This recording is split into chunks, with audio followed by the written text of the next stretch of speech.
You turned on the recorder, Julian? I just turned it on just now. Terrific. All right, let's start with a roll call just to see who's here and also whether all of the audio is working. Julian is here, and Zoe, can you? Yes, are you I'm here? All I'm right. here. And there's a 98 number. I don't know who that is. There's a telephone number ending in 98. Can you identify yourself? Is it 83 or 98? 98. Is this Kwaku? Yes, please. All right. Oh, so you're coming in as a video plus a telephone number. No, the number I'm looking at my screen at the last is 89. This telephone number is indicated as 98. Oh, okay. I see that, yeah.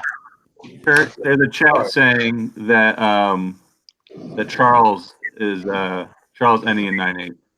Okay. Oh, Charles. I say. All right. Jessica Charles Allen. From here. Gotcha. Tom Rikas. Not hearing you, Tom. Are you there, Tom? No, not hearing Tom. David DeQuincio. It says he just. Huh. Okay, and Charles Brooks is having issues with his camera. David, I see your video. I did not hear you. Still not hearing you. He's on mute.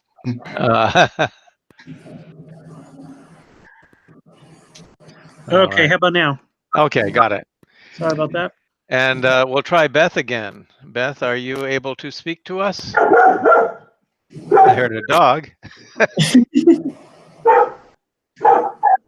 Whose dog is that? Sorry about that. All right.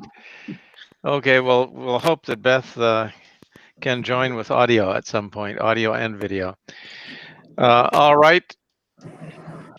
So I think I know who's here. Let me start with a housekeeping item. We lost our secretary last time. I provided minutes, which I really pulled off the recording that we had for the meeting and distributed them to you all. Tom Rikas has kindly offered to serve as our secretary, and I am really grateful for that. It's a thankless chore, which nonetheless has my thanks. So it's no longer thankless. I do want to point out, I have an opinion on the secretarial function, and that is that I really wish we could get city staff to pick up this, the function of recording notes for us, because the person who does this task for us has his attention diverted from the meetings that we will be having. And I'd like to have all members of the Transportation Board fully capable of participating. So I've made a request of Ellie Tierney that she do what she can to provide us with city staff for a couple of hours once a month to take notes for us. I don't know how that request is going to fare in the system, but to my mind, that secretarial function is more valuable to the Transportation Board than a moderator over the video audio link. I think we are capable of doing that on our own, and I would like to suggest that those man hours supplied by the city are more valuable to us as a secretary than for running this video conference. Does anybody else have any opinion on this subject before we move on?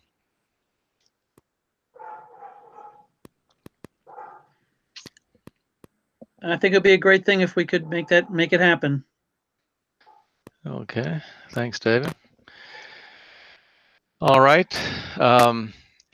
Next item on the agenda is a period for comment by members of the public. In this implementation of of our meeting. Unfortunately, direct comment is not possible via this audiovisual link. It is possible, of course, nonetheless, to provide comments in writing.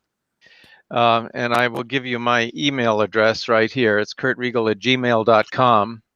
If any member of the public is listening to this and would like to provide comments or other input to the Annapolis Transportation Board, please send those comments to this email address, and we'll be happy to read them, consider them, and take such action as we can.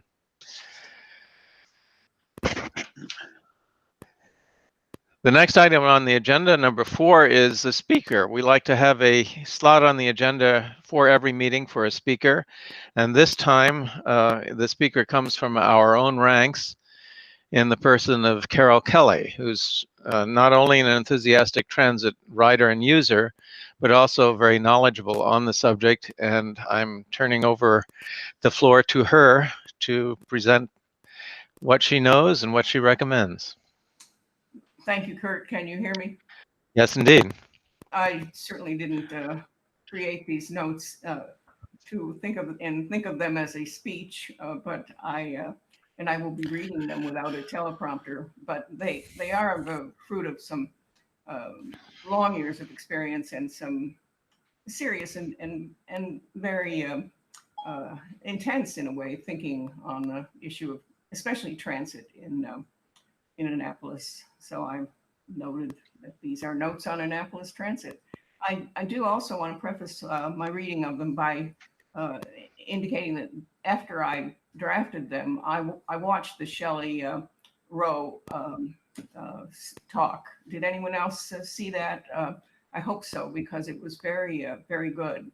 And the primary emphasis that I got out of it was how important it is for us to be aware of how rapid change is happening in the field of transportation right now, and how important it is that we be aware of the significance of data in everything that's decided or planned, and that we also be flexible about anything that is now put in place, built, initiated, passed as law.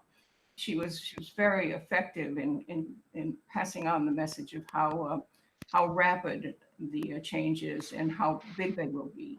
Her documentation, her presentation of the numbers involved in the data, the swiftness of the growth, particularly of automation, and the change in parking and the vehicles on streets and highways will be. Was quite impressive, very dramatic in a way. So I will now go back to these comments of mine, but her talk made me more convinced that we as a board have to deal with what we're doing realistically in terms of the time that we are in right now, where we are in that progress, that significant change, that rapid change that's going on right now. And so make an effort that I have always thought is important, to bring as many people into the process who are going to be people in the transportation system, using it, paying for it, and whatever else would be the basis for those people being part of the consideration of anything that we would want to recommend or to help implement. So to begin, the Transportation Board should focus first on practical measures to improve the present level of transit service, rather than on critiquing current defects in the system and developing plans and strategies that could put an ideal system in place. This effort should be combined with the board continuing to give careful attention to the considerable data historically and religiously gathered by the Department of Transportation on the operations and finances of Annapolis Transit. In the past, board members, especially those with relevant professional experience, were able to offer useful input on that data to the department. This role should continue to be played by the board.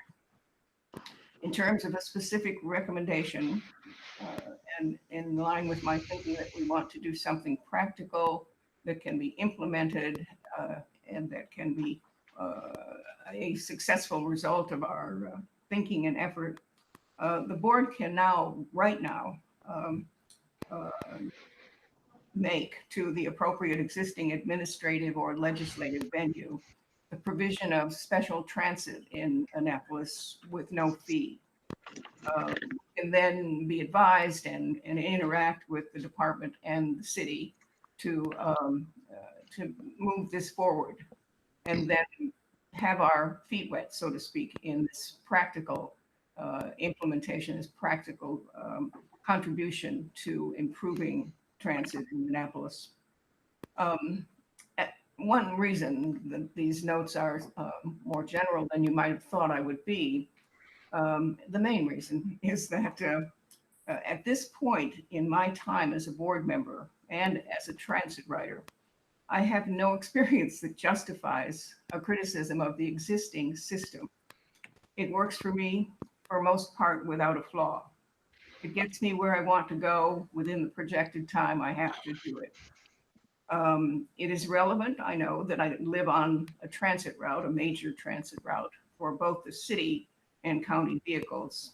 But I also adhere to careful scheduling of my daily activities to generate punctuality.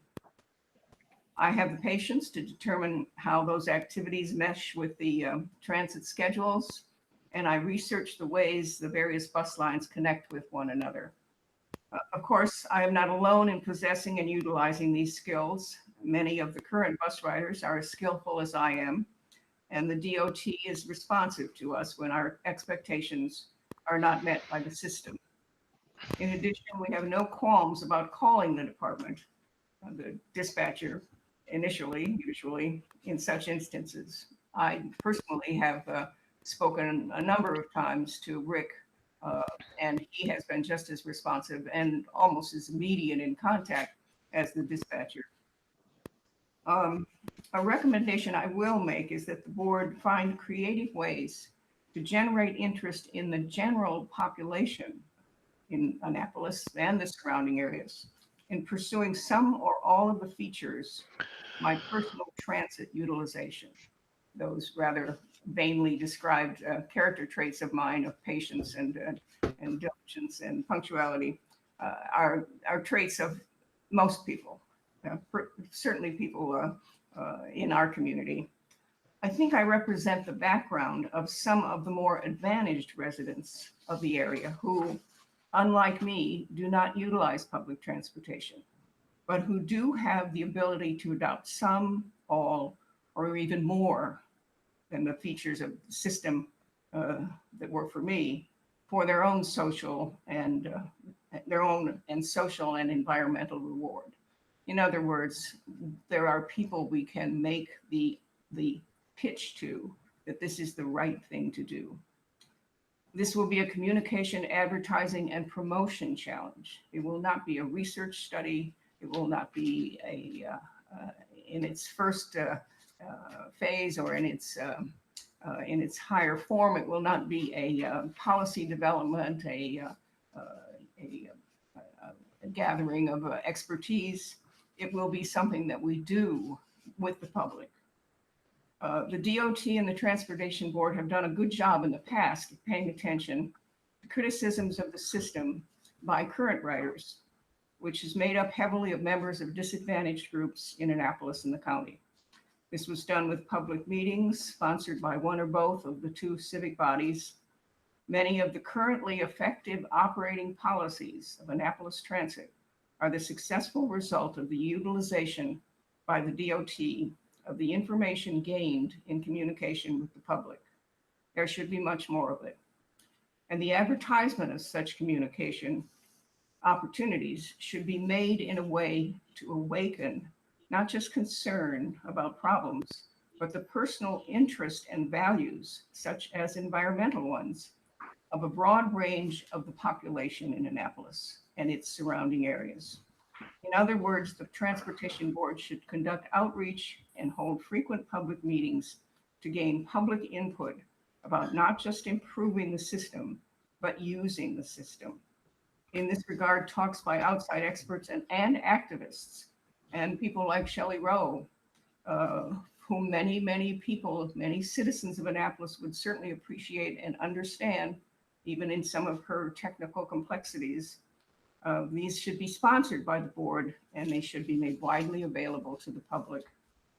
After such an extensive and more comprehensive gathering of public input, and at the same time, an attention given to all of those things that Shelley was talking about, the rapidity of change, the enormous size of the data that's relevant to that change, then it will be time to brainstorm the changes and improvements in the operation of Annapolis Transit that will provide the expressed wishes of the public. I'll just insert at this point that, particularly given by what I heard from Shelley, that expression of wishes or of needs by the public will be something that should be looked at as broadly as possible to be sure that we're not doing something today, even though it's highly desired, that won't be needed next month. So this will be the time for doing research and consulting experts on ways, means, and monies to make changes and improvements. The DOT and the city government can be partners with us in this effort. The expertise of board members can contribute to solutions to the ways, means, and financing of such development. For example, and to bring this into our current functioning, how should the Annapolis Transit System integrate with the city administration's We initiative we heard about at our last meeting? Thank you.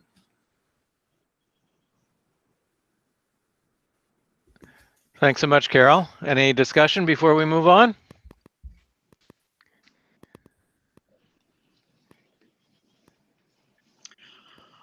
Yeah, Kurt, if I may, Carol, that's a great job. I really appreciate the insights and your experiences. Totally agree with you. Change is upon us. I'll have more to say to that shortly.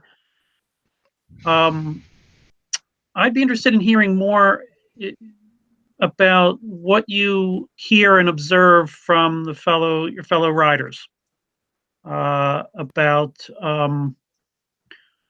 what their thoughts are about how to attract more patronage on the system. One reason I present this to us is that the riders, to a great extent, are people who are thinking only about their lives, their working lives, their mobility at that time and at that moment. They are not given to policy reflection or philosophical reflection. One reason that I'm able to compliment the DOT is because, for the most part, they do not need to worry about the appearance of the bus or its regularity, and they know where they're going and what their resources are for getting there. Of course, they would like expanded resources, but their criticisms are personal. They are immediate to the situation. But if I may quote one of my sons, who has been living in and out of Annapolis for 10 years almost. When he first came here, he came from Annapolis, and I was very much a bus rider, and he became one at that point. This was back in the 2008 period. And he said even then, and a friend of his came with him as a roommate, that in Atlanta, when the bus didn't come, you figured it would never come, and it didn't come. In Annapolis, if the bus doesn't come, you know that it's coming. And my experience since those years, for the last 10 years, very much under Rick as well, that situation has been improved and improved and improved. It has not been expanded greatly, other than by the inclusion of the county support for some of the bus lines, but there is a steady attention to best practices as far as they can be accomplished with funds and staff by the DOT. And I think the public is in tune with that. They may not criticize it or be objective about it, maybe not even very praising of it, but I think there's a respect for the system. Carol, have you given any thought to whether there is a need or desirability for better integrating the county and city systems? Yes, particularly in light of the impetus I was given. I've always thought that was necessary and important, but Shelley's words again made it clear that the more we can solve this situation, this growth and this need in a collective way, the better. She expressed frustration because the realities of automated vehicles and their development means that they have to be done consistently across state lines and across localities, and there's very little attention at the federal level to running this program as it develops. You can contrast it with the government's development of the highway system, which was very well done. Obviously, that's one of the reasons we have the problem that we have today. There was first-class attention to that, and I don't think that that is being done, nor does she. And she comes out of the federal government as an experienced traffic engineer and policymaker, and says, just with her engineering expertise, that it cannot be done piecemeal. If Annapolis does something and it doesn't integrate with what the county and the state are doing, first of all, it won't last long, and it will be a waste of effort and resources. All right. This is Kwaku. May I ask a question or just a comment? Sure. Okay. Carol, first of all, thank you for taking the time to put your notes together about your experiences on Annapolis Transit. I think you're right. There are just two observations here. You did mention the outreach efforts. If you will recall, the department used to have a marketing specialist whose amongst the many function is to actually go out to the communities. In fact, the person used to go to homeowners association, talk to them, especially in apartment complexes, talk to them about the availability of transit services. And I believe 2011, that position was eliminated together with the budget for public outreach. And in the past few years, we have come to realization that that functions need to be brought back. The question is, given the current budget situation, we don't have it yet, but it's something that is very, very important to us. Very, very important to us that public outreach to the various communities will be very, very helpful in terms of knowing what kind of services are available to the general public. The other thing I think is David mentioned the integration or is correct with the count system. It's interesting you brought this one up because if you recall, we used to run the gold and the yellow, which was at least one step towards integration with what the county has to offer. But we have taken a step back when in 2018, the county decided to run identical service on the gold and yellow route. And because of that, we have to remove those routes from our service. So when you're thinking of integration, at least for now, what I see is a step backwards. Instead of just working with the county more to go to the areas just outside Annapolis with more county contribution towards that, we have seen a kind of taking a step back where they have taken over the gold and the yellow, running identical schedule. So I don't think at this time that is moving forward in integration with the county, unless the county has a different kind of concept plan where we will be very serious to integrate services, at least within the former Annapolis area, which did include Arnold and Edgewater. So these are the two comments that I have for based upon what we did present. But thank you very much for taking the time to put the notes together. You're welcome. If I may for 1 second, I'm gonna cut my camera so you guys can see me. Hi, I'm Jessica. I work for Anne Arundel County's Office of Transportation. I am the TDM specialist and rideshare coordinator for the county. I pretty much identify transit needs within Anne Arundel County and do the marketing and promotion for different services in the county. I appreciate everything you just said. I was sitting here taking notes along with you. Part of my job is to create different innovative ways to get ridership up on certain vehicles and certain routes. And, when the public comes to us and asks us, to alter a route or to, provide a more stops in certain areas that a bus does go to. Now, I take that to my director, which is Ramon Robinson, and the operations manager, which is Rodney, and let them know what the need is. Let me see. We are looking to try to integrate more services. I think last year the county has increased as far as efficiency, cutting the goal route into 2 different routes per se to try to shorten the time or the duration of getting from one place to another. I do a lot of outreach in the community, especially before COVID-19. I do a lot of different conferences and I go out into the community and try to promote any and all transportation, not just from the county's perspective, but from the state of Maryland as well, from the MARC stations down to the city of Annapolis as well. If there's any way that I can assist y'all, please just let me know. I'm here.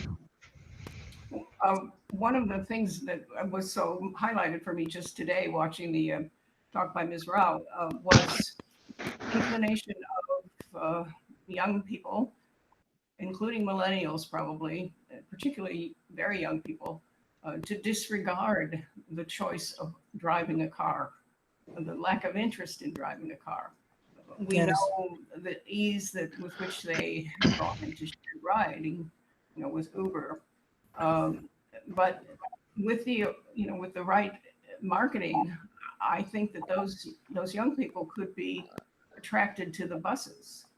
For the very young, if it became something cool to do, it might be effective for people with jobs and more age, but still a desire to live so that they don't have to be so mobile, and to use their home workplace and their digital devices to do their work, to get them to think positively about the buses. We know. Okay, thank you, Carol. I feel some pressure to move on for the rest of the agenda. Your presentation was wonderful. Thank you, Jessica, for your remarks and for the remarks of the other people. This is a nice start on considerations over transit. Next item is approval of the minutes. I developed minutes for the last meeting, distributed them, and if there's comment, go ahead. If there's not, I'll entertain a motion to approve the minutes. I move to approve the minutes. Second? I second.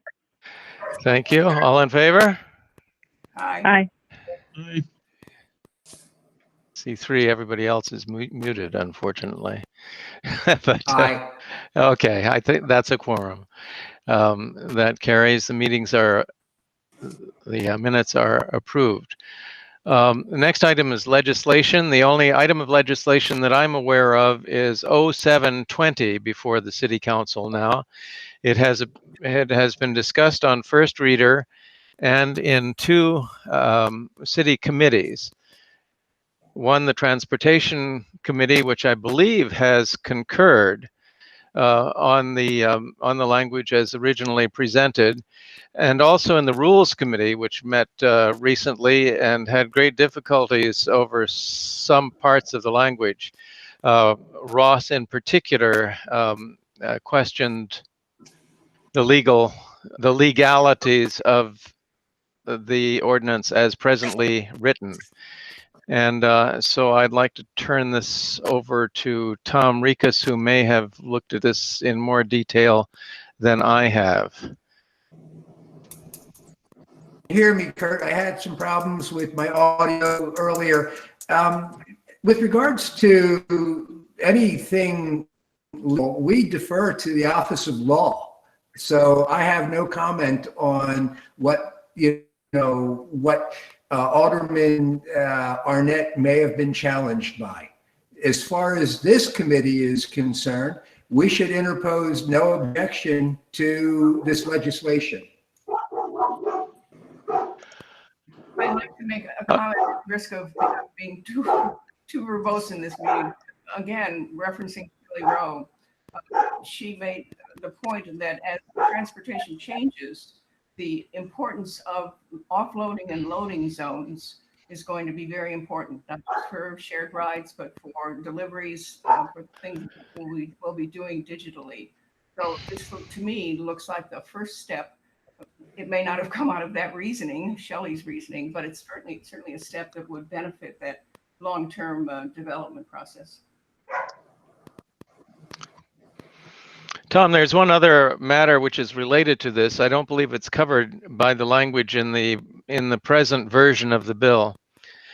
But I know there's been a lot of discussion in Eastport about tourist buses and buses, maybe a number of different kinds of buses, which have been stopping to offload and take on passengers, presenting a traffic blockage problem themselves. It's not dissimilar to the problem that the Ubers and Lyfts present when they stop in the middle of the road in order to take on passengers and discharge them.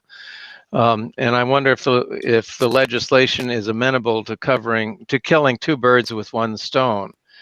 I think this kind of legislation is perfectly reasonable for us, not only not to oppose, but to support. And if there is any input that you, Tom, or anybody else on the Transportation Board would like to offer that would improve the bill, I think we should do so.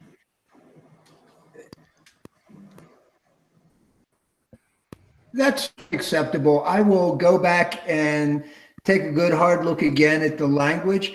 But as it stands and as it's come out of committee, I don't see where this board would have any issues with legislation. All right. Do you have a copy of it?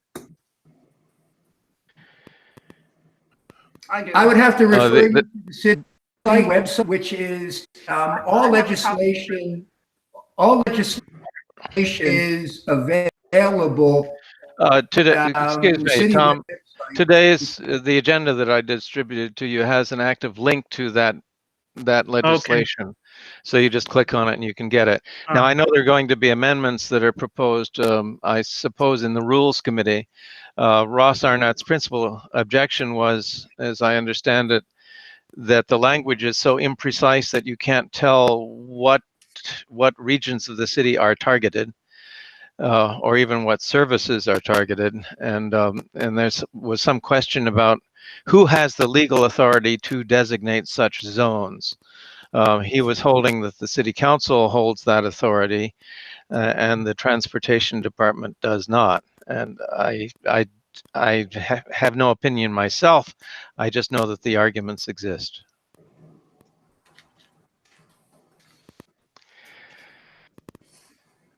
All right.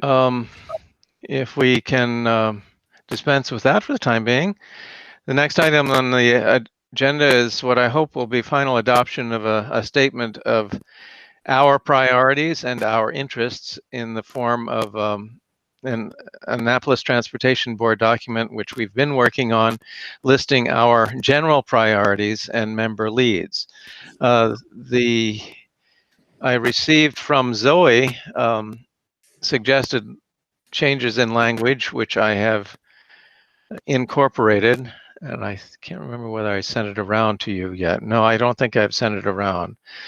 But they're relatively minor clarifying things. And then I believe, was it David or Tom, sent a very complete elaboration on that, which you have also received. And I propose that they take all of that input and finalize it. I will do so and send it around. Is that acceptable to everybody? Yes. All right. Yes. Are there any stones that need to be turned that I have not covered with respect to the priorities document? Kurt, this is Zoe. How are we proposing to use this document moving forward? Because I think next up on the agenda is sort of recommended actions, or I'm wondering how is this going to help us shape our kind of our interests and our agendas and our speakers and our long-term plan on this board? Well, I'm interested in your own opinion on that question. Here's how I've been thinking about it.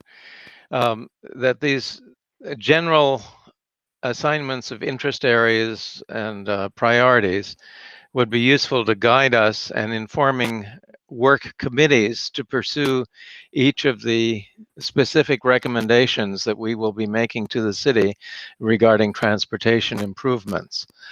For example, if I'm going to get to specifics a little bit later, but those candidate actions that we will be proposing to the city will take a lot of work to develop. Data analysis, debate among ourselves over the merits and demerits of recommendations before we advance them to the city. And I hope that the priorities document will be useful to us in just figuring out who's going to work on these and who's going to finalize them. Is that helpful? Yes, thank you. All right. Kurt, if I may, just to clarify, I'm the one that sent them by email. I didn't send a document. Your elaboration, yeah, you wrote quite a lot on this, and I have that. I will append it to it. Okay. All right. If we are all in agreement that this is a good basis for proceeding, I'd like to get somewhat specific and go around the table, our virtual table, and find out if any of us have any specific recommendations or straw men for things that we can do, things that we can forward as policy recommendations to the city council or to other governments if we want to step outside of our bailiwick regarding transportation. Now, I have a list myself, which I will start. It's very simple. It requires a lot of analysis. Let's see if I can put this on the screen. There we go. Window.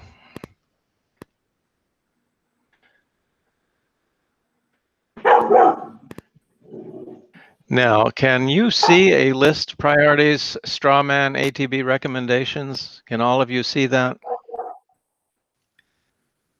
Good to go here. Okay. Well, I will assume that people can see what I put on the screen. This is my list of my favorites that I would like to see us delve into. Not all of them will succeed as things that we want to do, but they're on my mind, and I'm hoping that each of you have a list of things that you want to present as candidates for things that we can pursue and make recommendations to the city for action on. So I'll go through my list, and we'll go around the table and the thing. We have only one free service in the city of Annapolis, as far as I know, and that is the Circulator, which has a very limited route. It's free. It is underutilized, and it is a. I believe, in talking to people who have seen the Circulator go by, that they don't realize it's a free service. I would like to see a sign put on the Circulator that says free, so that people know that they can hop on this thing without fumbling for change, and thereby perhaps increase the ridership on that particular route. It's as cheap as a sign hanging in the window of each of the Circulator vehicles. So that's my first really simple candidate. Near zero cost, easy to implement quickly.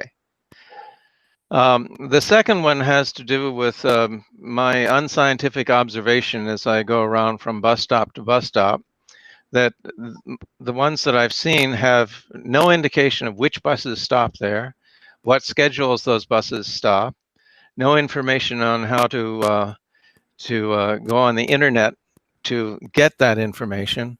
And so I would like, again, to propose that we consider making a recommendation to the city that all bus stops be made information rich with respect to what buses stop there, what their schedules are, and how to get modern, more up-to-date information through cell phone apps and so forth on each bus that comes to that bus stop. The third one is we're in COVID-19 Saturday schedule, as I understand it now.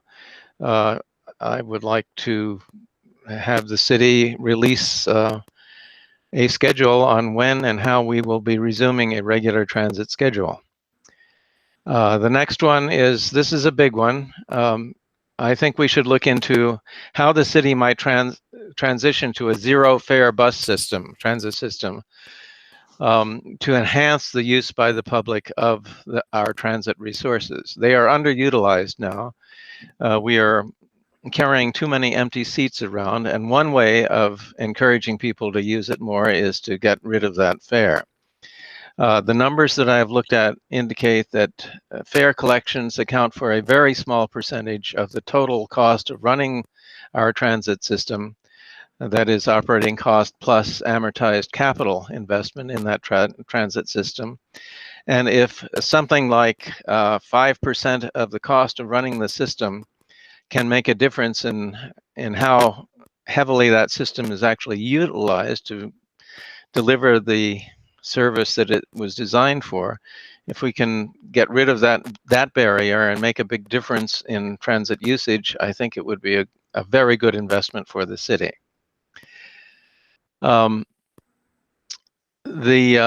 We've already covered regional transportation systems in some degree. And I mean, this is a big topic. I just will mention regional transit authorities as a possibility we should consider. The two most important transit destinations from Annapolis, in my mind, are both BWI Airport and New Carrollton Metro Station. It's my impression there is really no practical way to get to either of those on transit. And I think that is worthwhile considering as a priority for action, not only by the city, but by those we cooperate with, the county and state. If you look around city property, Hillman Garage in particular, there's a bicycle rack, which is nearly unusable because it's an old design, which doesn't work. There's a modern bicycle racks are right next to the market house. They work. The old-fashioned kind basically are unusable. You can get 1 or 2 bicycles on a rack that looks as though it's built to hold 15. The next one is the Wii Trail that we heard about last week. I think that's deserving of a lot of our attention, particularly with respect to how it is going to be connected with Annapolis Parole Town Center, which is kind of disconnected from the trail at the moment, but I would hope that a safe connection with that commercial area could be arranged.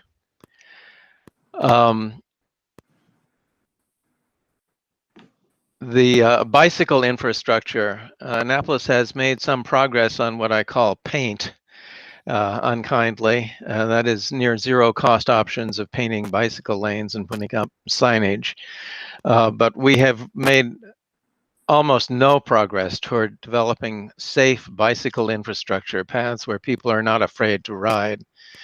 And I think we need to get behind a plan that will direct a percentage of the large funds that we are already devoting to the private automobile, some percentage of those funds going to develop safe bicycle infrastructure. And then finally, such things as the zero fare transit proposal and a bicycle infrastructure require money. And so it's important that we give some attention to the financial system as any modifications to that system that may be necessary in order to generate funds to do those things. So that's my list. Can we go around the table and see if we have similar suggestions from others? Kurt, before that, may I make a couple of comments? Please. With respect to the connections to BWI and New Carrollton, just FYI thing, the city used to have a connection to BWI, and instead of improving it back in 2011, it was eliminated. Yeah, I'm aware. Yeah, around the same time, we had applied for and awarded a grant for about $250,000 to do a pilot program from Annapolis to New Carrollton. Around the same time, we were asked to return the money because the city couldn't afford its local share. Just for FYI purpose, so we have been there before. It's not new to the department, but we'll be very glad to look into it and try to resurrect and make it much better moving forward. The other thing that you may not be aware is the posting of bus information at the various stops. We have already begun discussion internally. I have some kind of low-cost bus stops where we can post several informations, including phone numbers and even web links that people can actually use to get information on that particular transit system. So some of these things that you have mentioned, I'm glad that you brought it up, but the department is actually looking at some of the things that you have put forward with. So we'll be very glad to sit down with you, and especially those that we have already taken some initiative or we used to have. I just try to bring it back and then move it forward. Thank you. Thank you, Kwaku, for that history. It's sort of an unpleasant history, and we hope to be able to turn it around. And I'm delighted to hear that some of these things are already on your list. And I hope that as we cooperate with one another, we can together help to advance some of these items. All right. Thank you. Another thing, if I may, the county has been in conversation about having a direct connection between Annapolis and Arundel Mills area and to the BWI area, just to provide access, job access, along with, access to the light rail and access to, the light. Once you get to the light rail, you can pretty much get into the city of Baltimore that way. It is something that we have been talking about. I can keep you guys updated as we progress, but it is something that we are working on. Yeah, that's really interesting. BWI is a huge employment center, and it for that reason alone, it seems like a worthwhile cause to pursue. In reference to that 2011 situation, Kwaku knows, probably with fond remembrance, that the situation was very closely tied to the relationship with the state. That the money and the contracts for those at least for the bus to New Carrollton, was dropped by the state. And then a private contractor, a private service, Mr. Young's transportation service, picked up van service to New Carrollton, which has had a history of its own.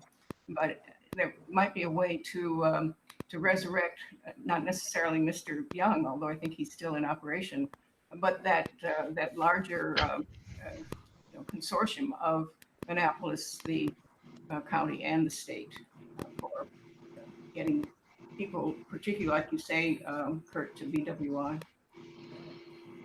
Oh, yeah, good. All right. Does anyone else have any straw man items that you might like to suggest we put on our list as possible action areas, specific action areas for the Transportation Board to work on and flesh out with data analysis and recommendations? Kurt, this is Zoe. Yes. I've been working with the city to put in a grant application, a federal grant, to look at some resiliency issues associated with the Naval Academy outside of the fence line, and one of those is transportation, evacuation, response issues, and they sort of bleed over into general congestion issues in the event of an emergency or a disaster. Mm-hmm. And so we're not sure yet if we'll get the funding, but in developing the application, I've been working with Lisa Greco in the Public Works Department, and she informed me that the city will be undertaking an assessment of the signals, the traffic signals, and the infrastructure that support the signals, and potentially looking at areas where there could be upgrades, or we could increase the technology within the signal system throughout the cities to allow for changes for either reverse flow or timing of signals and that sort of thing. So just in terms of a straw man, one of my areas of priority is just general congestion, as well as thinking about the need for, evacuation, emergency response. So anything I wasn't sure if you were looking for specific bullets here, or how these bullets you've proposed are different than the bullets that were in that other document that you sent around today that I commented on. Yeah.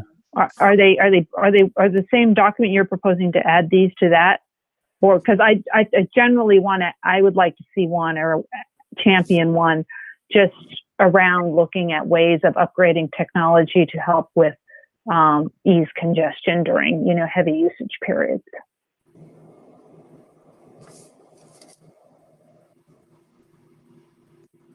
Over.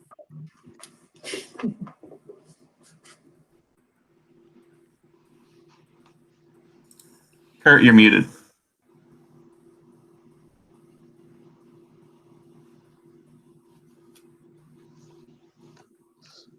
Yeah, Kurt.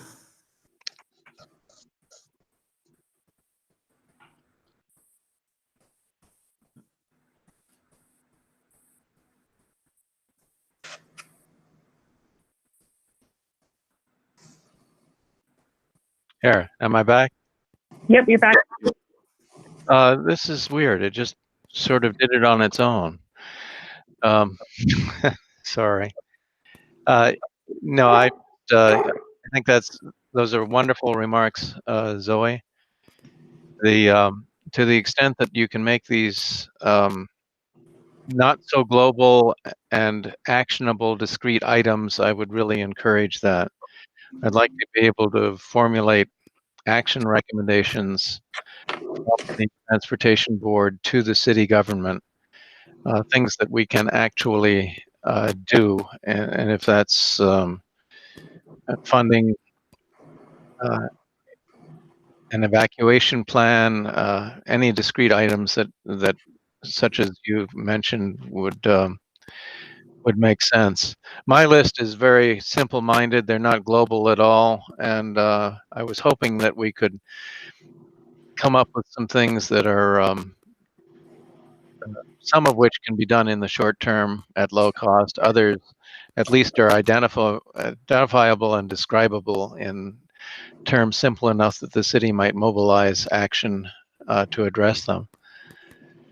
Anybody else? Kurt, if I could just reiterate and then make sure that at least two of my straw men, two of which were referenced in my comments, are on any formal list that's drawn up. I think that my recommendation that we do something about special uses being made possible with no fee be something that could be practically and I think fairly easily implemented with the city, and that we take steps to increase public outreach. Possibly scheduling a series of public meetings or discussion groups. Okay. Great. Let's see, is mine?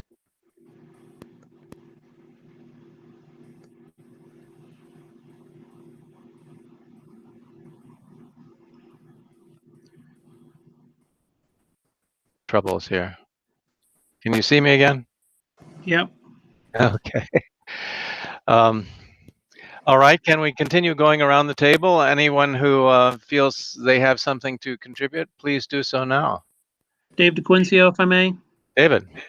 Yeah. So I have some items that are aimed in a little bit of a different direction. They are a little bit more global, and they focus more on some actions involving our political leaders. But they are some simple things that we could probably even take a vote on, if not at this meeting and maybe the next one. First of all, let me point out that even things that require small amounts of money are going to be difficult to do. If you follow the news, state and local governments are going to be under a lot of financial pressure as a result of the virus situation, and financial help for state and local governments from the feds is certainly not a done deal, not by any stretch.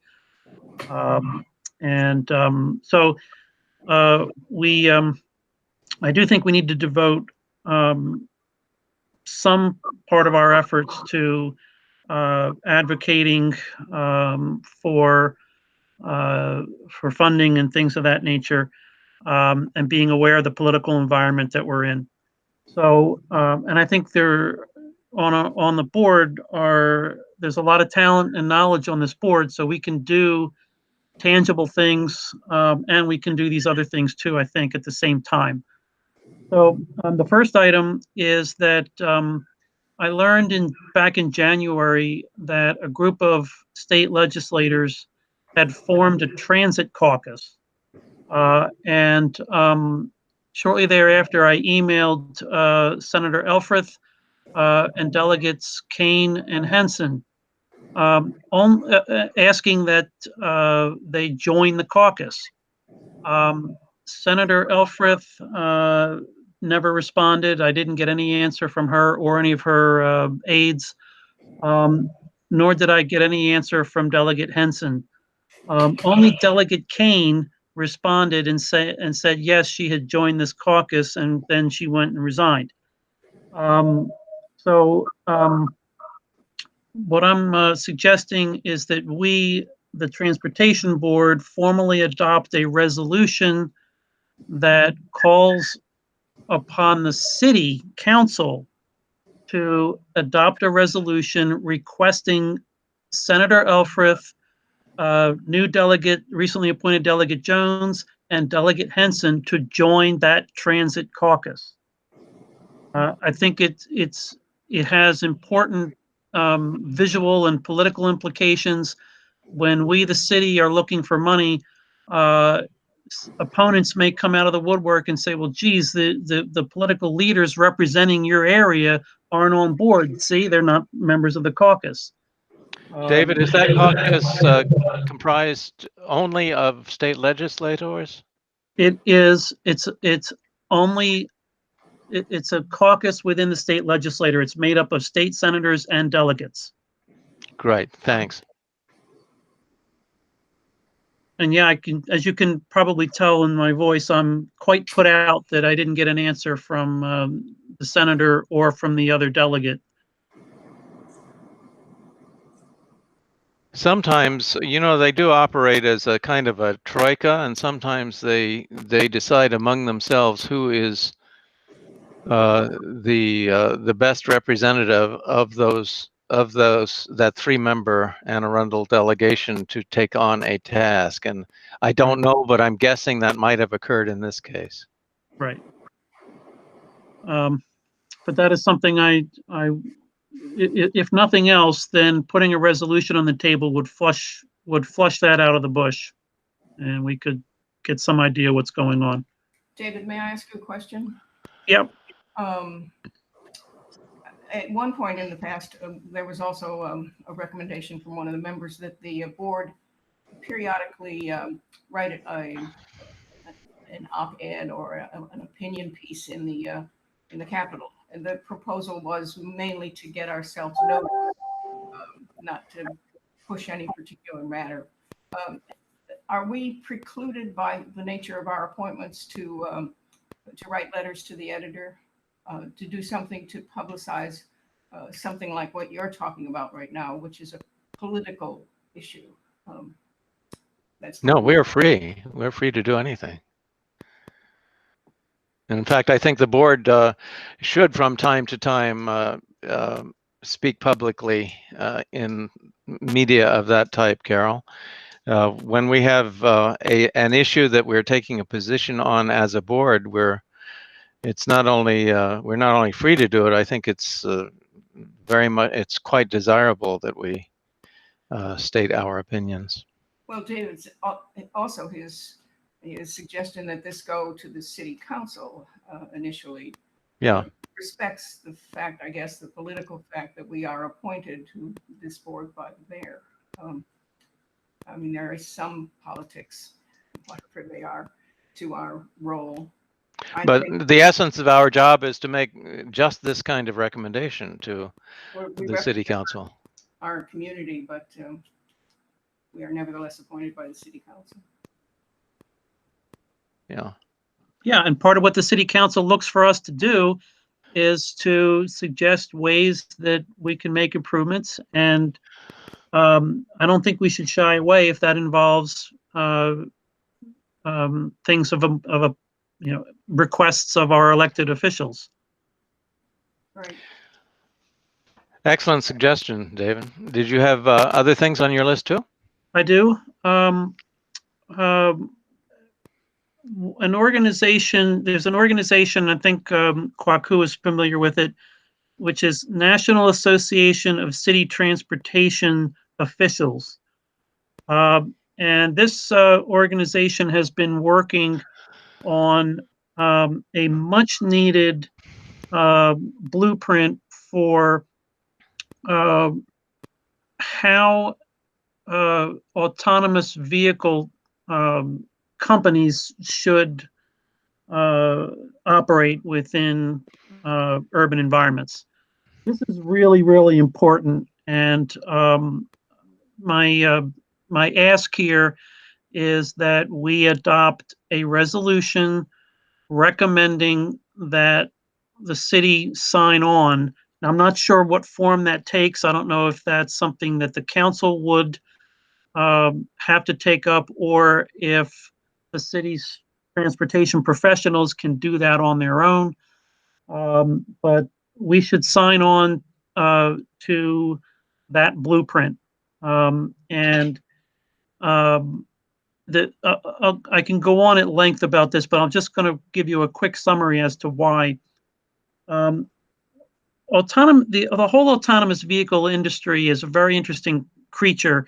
It's a shotgun marriage, basically, between tech companies and the auto industry. And as Carol mentioned earlier, there has been a noticeable drop in interest in driving among younger people. The younger you are today, the less likely you are to prioritize owning a car, driving a car. This trend has been around a while, and the auto industry has noticed it, and they've begun almost panicking. And so the push to put more gadgetry in vehicles is partly their response. Meanwhile, the tech industry has been looking for more and more ways to use what it already has rather than do original development. in terms of processing and data acquisition and all of that. So, but the cultures are different. The tech industry is more city friendly. But I can go on with a lot of different historical citations about how the auto industry was not founded to help cities, not by any stretch. And you can see that pretty easily in how does the auto industry score itself? How does the auto industry decide that it's successful or not? They just basically look at one thing: how many vehicles did they sell? And then the dealerships look at how many vehicles did they sell and how much service revenue did they pull in. They don't score themselves on how easily they've made it or not made it to move around in cities. And if you dig into the historical record, there are a lot of examples of people in the auto industry, if not expressing indifference, expressing outright hostility to cities. So, so the question is, in this shotgun marriage, who's going to win? The more city-friendly tech people or the more city antagonistic auto industry people? But we shouldn't wait for that fight to play itself out. We should instead join with other cities who have signed on to this blueprint to say, hey folks, you want to play in our sandbox, these are the rules. Without rules of the road, pardon the pun, they'll do what they've always done, which is basically tell cities, hey, here's what you have to live with. And if that means mowing down your historic downtowns to make more road space, well, that's the way it's going to be. And that's what we need to push back on. The tech industry also is infused with this whole disruptor mentality. So the tech industry's idea of doing a cool thing in a city is to, in the dark of night, drop truckloads of scooters without even telling anybody in the city administration that they're doing it. And suddenly there are scooters everywhere. Again, if cities don't lay down some rules, we can't expect either the tech industry or the auto industry, or as they've come together to promote autonomous vehicles, they're not going to propose rules. They're going to do what they want. So this is something that's I think is pretty important. And I would ask Kwaku, are you familiar with this blueprint?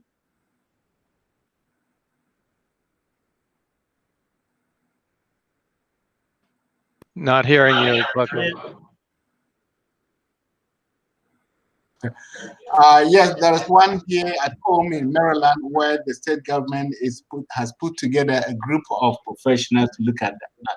I think there is a lab, I believe, at the University of Maryland. I don't know which campus that they are looking into that. And also SB 9, State Bill 9, actually gives the MVA the authority to set the rules and regulations for doing that. And the latest I heard locally is I-95 corridor will be some kind of a testing ground for these autonomous vehicles. So it's coming. I have been at some presentations by some of the state DOT officials to talk about that. So we are aware of that. So, but I think it's a good thing for the city to be actively involved to know what's happening. Typically, it comes to the MPO level, which does regional transportation planning for the Baltimore region, which includes City of Annapolis. So as it develops, we will get to know what's happening, and we will pass on the information to the transportation board, since you have expressed interest in that. All right, but you wouldn't advise us against making a recommendation to the city to adopt this, or at least consider adopting this blueprint? No, because frankly, those in the transit area or transportation planning in general, I mean, this is where things are going. So you don't want to exclude yourself from any kind of discussion regarding what is the next technology that will be applicable to transportation in general or public transportation specifically. So I do see the positive aspect of this, that it puts us at the very front of it so that whatever that's happening, we get involved and get engaged. All right, thanks. Dave, And then, these three are really good. It occurs to me, tell me if I'm wrong, that both the NACTO and the caucus recommendations are essentially ripe. And if you're willing to cast them in the form of a resolution that we can put forward, that's something that could be done very quickly. This the matter of the autonomous vehicle sounds like a very large subject that may not be quite so ripe. What do you think? is that, you're asking me, Kurt? Yeah, I am. Well, it may not be ripe enough for us to take a vote tonight, but this blueprint has been under development for a while. And I think it's important for City Council to start hearing from us quickly. I wouldn't mind waiting until next month to take a vote on adopting it, but I think it's pretty far along, and I think it's important to at least put a stake in the ground and say, hey, got to get real here. Is the board happy with David crystallizing these into resolutions that we can then authorize and then send forward to the City Council? I'd like to see this reduced to a real resolution. Can you do that for us, David? For right now? Yeah, we need words on paper that we can transmit formally. Would you like right? Okay. Yeah. All right. I'll prepare them. All right, and then we can discuss them, finalize them, and then present them to both the Transportation Committee and the City Council as is appropriate. And then if you can put up with me a little longer, I have one more quick resolution that I think we can adopt also and should adopt. Among the many bills that the governor recently vetoed coming out of the legislative session, HB 1236, I think the number is, would authorize the governor's own plan for MARC train improvements.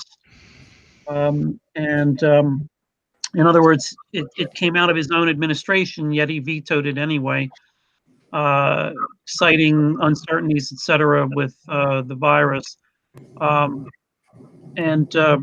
If we look down the road and see a day when we have rail connectivity of some form here in Annapolis, and I believe we should, we need to support rail elsewhere in the state. So my resolution would be that to call upon City Council to adopt a resolution that calls upon our 3 elected officials who I named earlier to vote to override that veto. Great. All right. If you can add that to your list, then it's possible to take pretty quick action on these resolutions, I would think, and I'm very much in favor of actions that we can take early on that will increase our visibility and effectiveness. Thank you, David. Thank you. Next item on the agenda. Have we covered everybody who wishes to speak? Any other contributions? All right, next item is outside speakers. Dave DeQuincio has developed a list of candidate speakers. Thank you so much. I've distributed it to everybody on the board, and we will rely on you to move forward on that. Well, I will. I see. These are good times and bad times.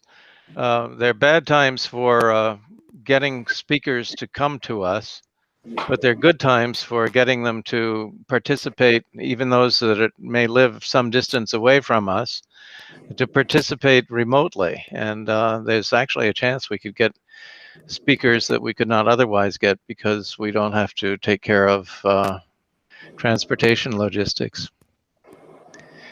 Some of them were the people I'm referring to, the experts, that would be interesting, I think, if advertised, marketed to the more general public. Indeed. Yeah, I think we should do that. Very good suggestion. Next item is the Transportation Department update. Kwaku, do you have anything for us? Yes, I did send out the monthly report, which contains any updates that we have to Hillary to send it out to you. I don't know whether she was able to get it to you or not, but I'll give you the highlights. Basically, the main thing is the impact of the pandemic on both parking activities and on transit ridership. When you get a report, we have a couple of tables that take a look at the April 2020 and April 2019 ridership numbers. And we are seeing, in terms of the fixed route, if you compare April 2020 to that of 2019, we are seeing about 84% reduction in ridership. And also the same thing with ADA paratransit.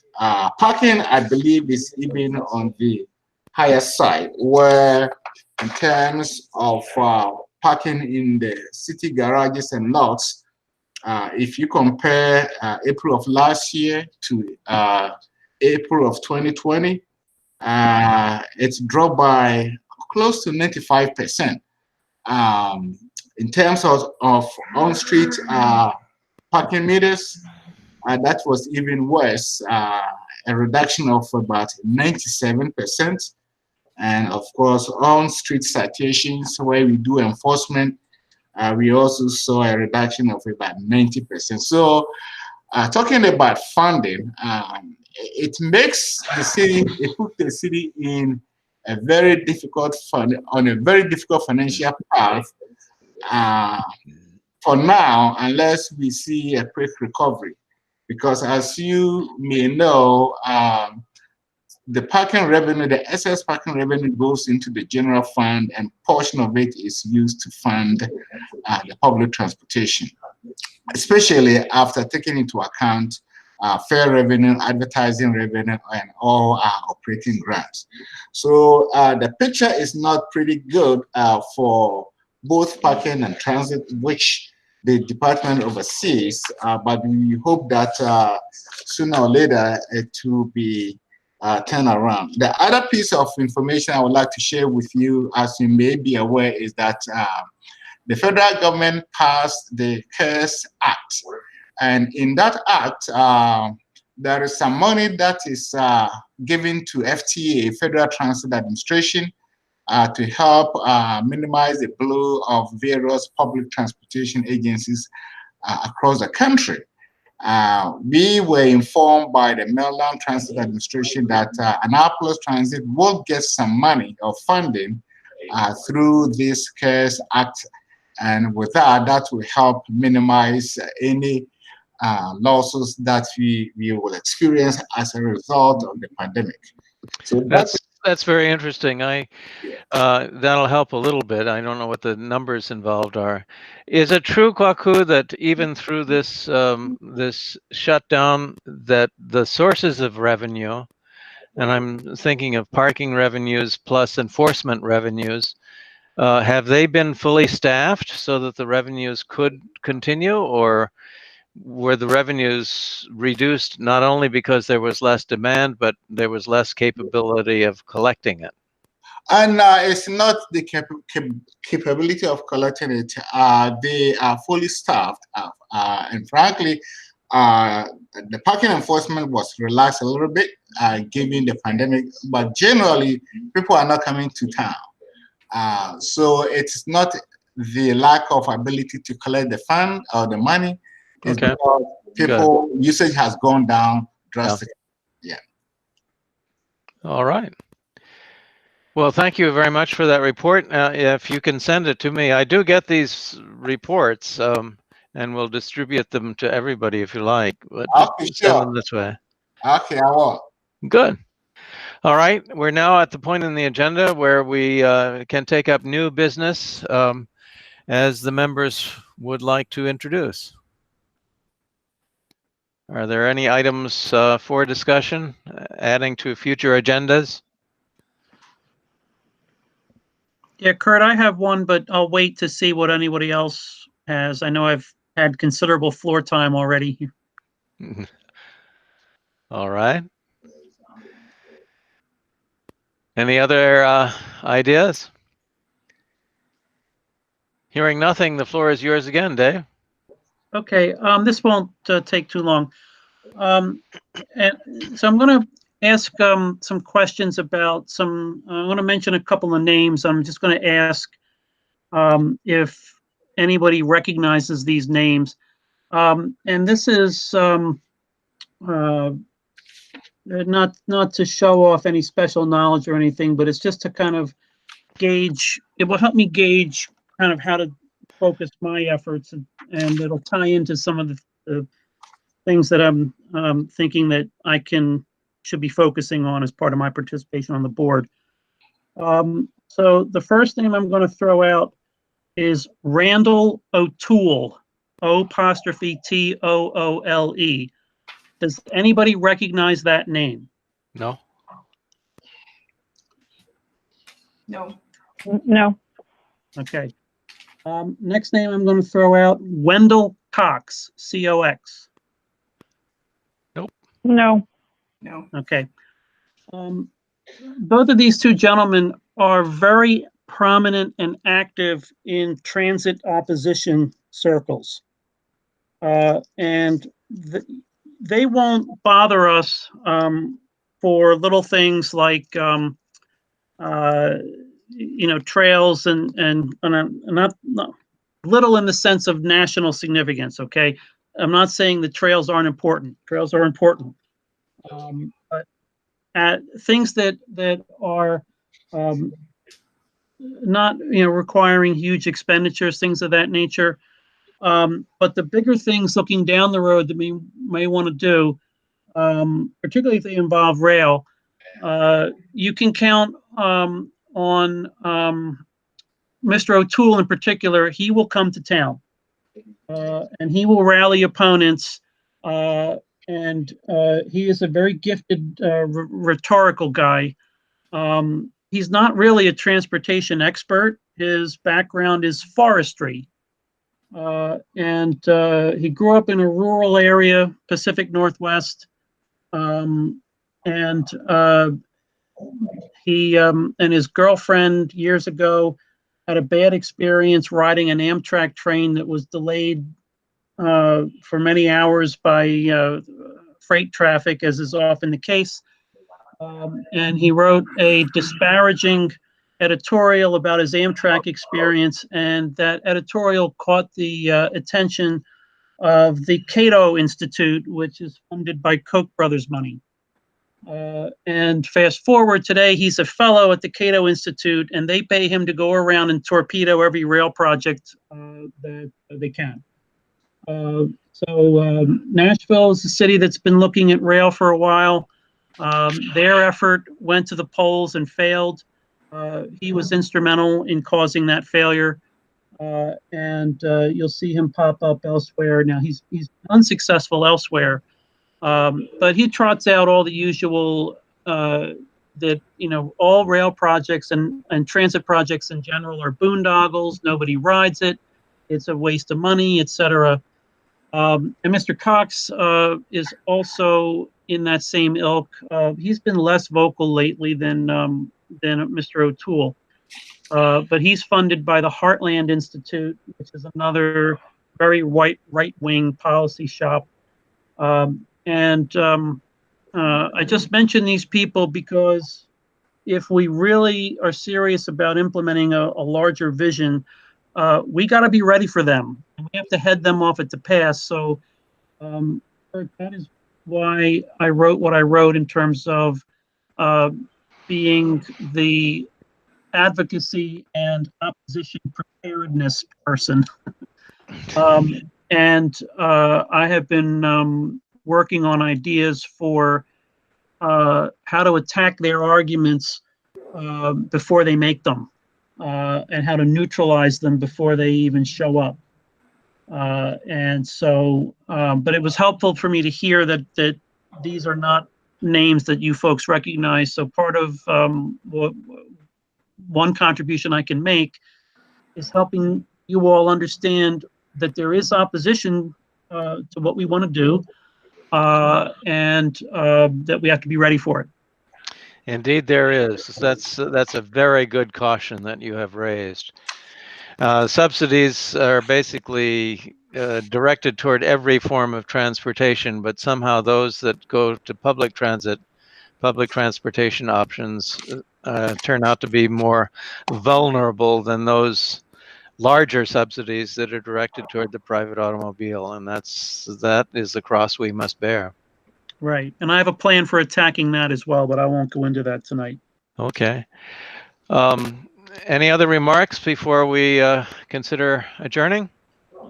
Just a remark to David about all those young people and millennials who don't like cars as an action group on the opposition to the opponents of transportation expansion. Charles Brooks has a note on light rail. Charles, do you not have a microphone? I'm not hearing anything. No, he's been having trouble with his mic all night. Oh, I see. Oh, that's too bad. Well, I apologize for these the technical barriers that we are having to try to surmount. We'll get better at this. Yeah. This is through my phone. David, they've been here. That's how the light rail got fought. That's how it didn't get through the B&A trail. I figured that. Believe me, they will come again. Yes. Also, and I remember, if I may, I met Howard or Harold, I can't remember his name. He was with the county in the transportation department at the time of that, and he explained to me how in Arnold and Severna Park, people went wild, and one of the attack lines that they're famous for is crime. Oh, it's gonna bring crime. It's gonna bring crime. Yeah, right. Like I'm gonna come out on light rail, steal a flat screen TV, and get back on light rail to take it back to Baltimore. Get real. The old dog whistle argument. Yeah, and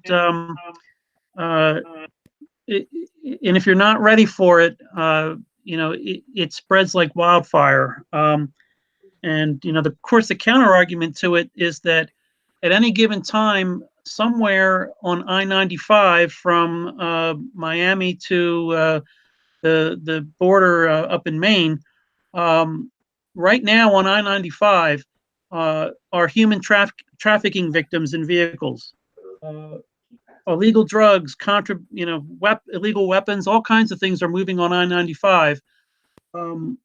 So what's the answer? Well, we need to step up law enforcement. The answer to crime is law enforcement. It doesn't matter where it is. So, and I don't hear anybody talking about shutting down I-95 because it's a conduit for human trafficking, but it surely is. But what my point is, and I think we're all saying the same thing, that we got to be ready for those arguments.